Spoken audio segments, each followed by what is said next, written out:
Là, c'était moi, prêchant à l'autel. Et là, c'était moi, en dehors de l'autel.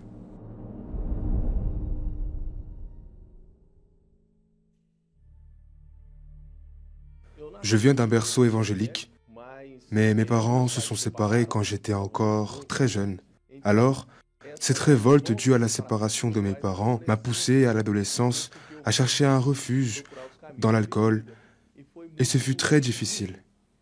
Lorsque j'ai rencontré mon épouse et que l'on s'est mariés, nous nous disputions beaucoup.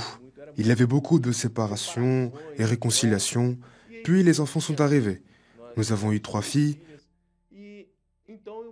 et c'est là que j'ai réalisé que nous avons besoin de revenir à la maison de Dieu, de revenir à l'église. Et dans cette dénomination que nous fréquentions assidûment, le pasteur nous a appelés à être ouvriers pour aider dans l'œuvre. Et nous avons donc travaillé dans cette église. J'ai suivi une formation en théologie, j'ai appris de nombreuses techniques théologiques, et il nous a alors élevés pasteurs. Mais qu'est-ce qui se passait? Je n'arrivais pas à me délivrer de ce problème d'alcool. Nous travaillions, nous faisions les cultes, je jouais à l'église. C'était beaucoup d'émotions. On croyait que la présence du Saint-Esprit était une émotion, que c'était avoir la chair de poule, une joie. Mais une fois à la maison, c'était des disputes, de l'alcool, et je n'arrivais pas à me libérer de l'alcool. Et parfois, je me rendais à l'église après avoir beaucoup bu. Et là-bas, je donnais un enseignement de la parole. À l'intérieur de moi, je voyais, je sentais que je devais changer cela. Mais une fois la réunion terminée, quand j'avais donné la parole, des personnes venaient me faire des éloges et venaient me dire « Wow, vous êtes tellement utilisé par Dieu, vous êtes un homme de Dieu, vous êtes une bénédiction. » Et cela nourrissait mon ego. Je pensais « Oui, Dieu est vraiment avec moi. Dieu est avec moi. » Mais quand je rentrais chez moi, je voyais que j'étais très loin de ce que je présentais aux personnes.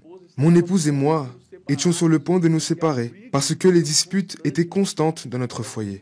Nous donnions des conférences pour les couples. Nous avions un travail qui s'appelait la rencontre des couples.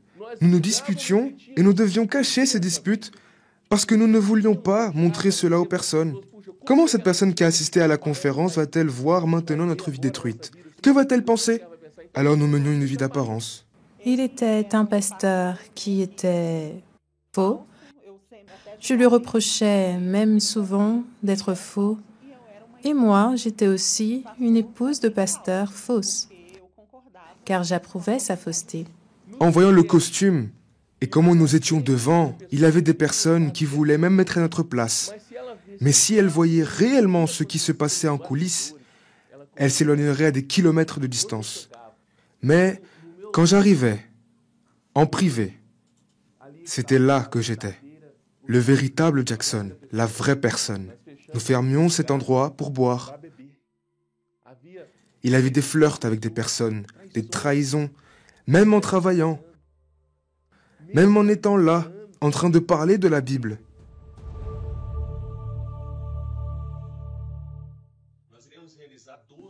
Nous allons organiser 12 jours de la lecture de la parole du Seigneur, ici sur notre Instagram. Pour cela, je vous invite à notre live de ce mercredi 6 octobre à 20h, où nous parlerons des détails de ce projet. Rejoignez-nous. Et c'est ainsi que j'agissais. Toutes ces techniques théologiques, je l'appliquais. Et dans ce travail que je faisais sur Instagram, c'était toujours ainsi. J'appliquais des techniques théologiques, de la parole, etc. Mais en moi, il n'y avait aucune certitude du salut, parce que j'avais peur. J'avais peur de la mort. 19 ans en train de vivre de cette façon. 19 ans d'hypocrisie. 19 ans uniquement de technique, accumulant des pertes, des séparations et réconciliations, des hauts et des bas. J'ai essayé d'arrêter de boire. Là, j'ai alors compris que j'avais touché le fond, car j'ai essayé, mais je n'arrivais pas à arrêter. Alors je me suis souvenu du centre d'accueil universel qui travaillait avec la délivrance. Alors il y avait même un travail dont j'entendais parler, l'addiction à une solution. Alors j'ai dit, je vais aller au centre d'accueil. Mais il y avait un problème. Comment moi, un pasteur, pourrais-je aller au centre d'accueil, au culte de délivrance? Et si le mal qui était en moi se manifestait là-bas? Comment les gens qui me connaissent me verrait-elle manifester là-bas? Alors, je me suis retrouvé dans un dilemme. J'ai dit, je ne peux pas, je ne peux pas. Et j'ai beaucoup hésité. Mais j'en avais besoin. J'avais besoin de cette délivrance. J'ai commencé à fréquenter le vendredi. J'ai fait les chaînes du vendredi. J'ai commencé à aller le mercredi, cherchant réellement, sincèrement la présence du Saint-Esprit. La parole a commencé à entrer en moi.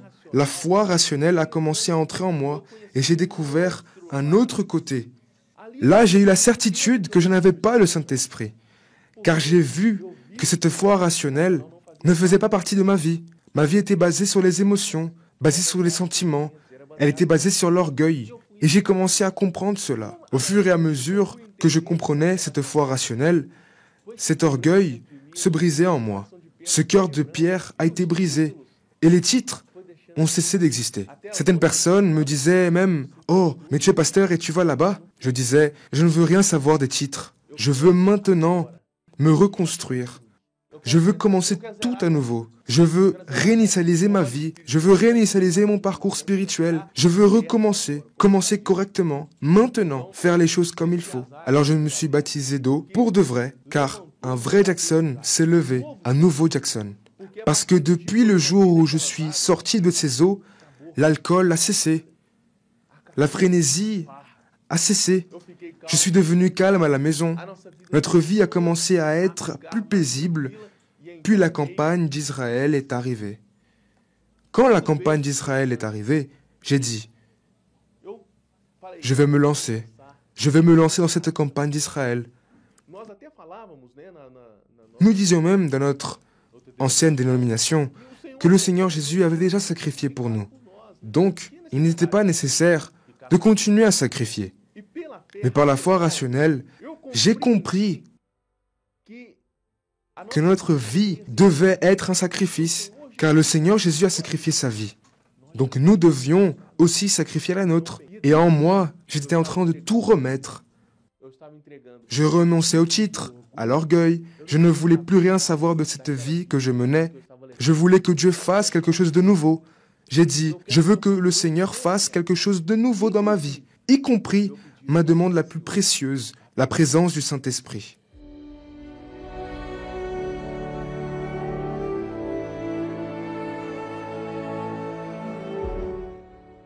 J'étais dans cette soif, cherchant, je veux le Saint-Esprit. Et puis, un jour, alors que j'étais en service, c'était un dimanche, et j'étais seul, il n'y avait rien, je me suis dit, je vais regarder une vidéo de l'évêque Macedo sur YouTube. Alors j'ai cherché une vidéo, et je suis tombé sur un culte de Sainte Seine, de l'évêque Macedo avec les ouvriers. Alors je me suis assis en face de l'écran, j'ai pris un verre d'eau, j'ai pris un morceau de pain et j'ai participé à la réunion. Une force est entrée en moi. J'avais une force, j'avais la certitude que c'était le Saint-Esprit. Cette force, je vous le dis, je ne l'avais jamais ressentie auparavant. Et le plus intéressant, c'est qu'il n'a rien fallu de ce avec quoi je travaillais. Il n'a pas eu besoin d'émotions, il n'a pas eu besoin de musique, il n'a pas eu besoin de sentiments. Mais la sincérité qui était en moi, le Seigneur a vu la sincérité qui était en moi ce jour-là. Parce que lorsque j'étais dans l'hypocrisie, il n'y avait pas de sincérité dans mon cœur. Mais le jour où le Seigneur a regardé à l'intérieur de moi, il a vu l'insincérité, il m'a donné son esprit. À ce moment-là, ma vie a été transformée.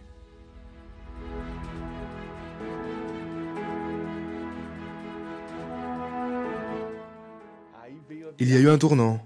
Ensuite, ma femme a aussi reçu le Saint-Esprit. Mes filles sont venues. Elles ont vu la transformation. Je n'ai pas de mots pour décrire ce que le Saint-Esprit a fait, d'où il nous a sortis, où il nous a conduits aujourd'hui. Là où nous sommes aujourd'hui, c'est gratifiant et il est impossible de décrire le plaisir d'avoir le Saint-Esprit. Aujourd'hui, nous avons une boutique. Nous travaillons dans la décoration de fêtes.